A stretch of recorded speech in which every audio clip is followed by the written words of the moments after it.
সব বন্ধুরা কেমন আছো? পুজো তো সব শেষ। কে কেমন পুজো কাটিয়েছো কমেন্টে জানিও। আর তো জানো এবার আমরা পুজো দেখতে বেরোইনি, আর পুজো দেখা আমাদের হয়নি, কারণ সদ্য 2 মাস আগে তোমাদের দাদাভাইকে আমি হারিয়েছি। আর কালকে ছিল একাদশী।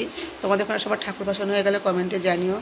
আমাদের এখানে সব ঠাকুর ভাসানো হয়নি, কেননা কালকে একাদশী গিয়েছে, 2-1টা ঠাকুর হয়েছে যেগুলো ঘট বিসর্জন হয়েছে। আজকে সব ঠাকুর ভাসান হবে। আর কালকে যেহেতু একাদশী ছিল, একাদশী করতে হয় আমাদের, একাদশী করেছি। পরের দিনে যে মুড়ি, কালকে থেকে শরীরটা আমার খুব খারাপ, কারণ আমি না রুটি খেতে পারি না, রুটি সহ্য হয় না। 3বার রুটি খেয়েছি, সকালে, দুপুরে, রাতে। রুটি খেয়ে শরীরটা খুবই খারাপ। সারা রাত কালকে ঘুমাইনি, শরীরের মধ্যে একটা আনছান করছিল।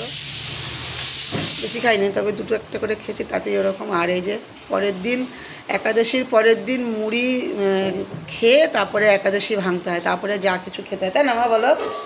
মুড়ি খেতে হয়। আর আমাদের বাড়িতে সবাই একাদশী করে, যেহেতু আমার ছেলে আর আমি করি, সেহেতু আমার মা, ভাইয়ের বউ, ওর মধ্যে পুচকুটুকু সবাই আমরা একাদশী করি। আর এই যে মুড়ি খেয়ে আমি একাদশীটা ভাঙবো। আর তোমরা কে কী একাদশীর পরের দিন যারা একাদশী করো, পরের দিন তোমরা কি খেয়ে একাদশী ভাঙো আমাদেরকে একটু কমেন্টে জানিও। সবাই খুব ভালো থেকো, সুস্থ থেকো।